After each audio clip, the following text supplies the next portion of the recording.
বৰপথাৰবাসীৰ বাবে এটা সুখবৰ যে এতিয়াৰ পৰা তেওঁলোকে নিজ নিজ যান-বাহনসমূহ নিজ ঠাইতে প্ৰদূষণ পৰীক্ষণ কৰিব পাৰিব।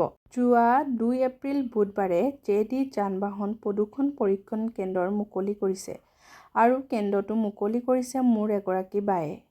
আৰু এই কেন্দ্ৰটো অৱস্থিত আছে।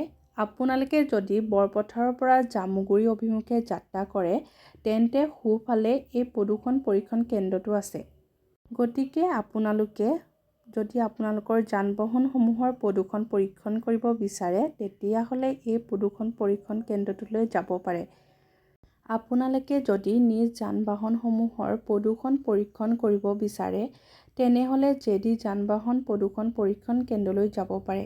এই প্ৰদূষণ পৰীক্ষণ কেন্দ্ৰটোৰ শুভাৰম্ভণি কৰে সৰুপথাৰ সমষ্টিৰ বিধায়ক বিশ্বজিৎ ফুকন ছাৰে।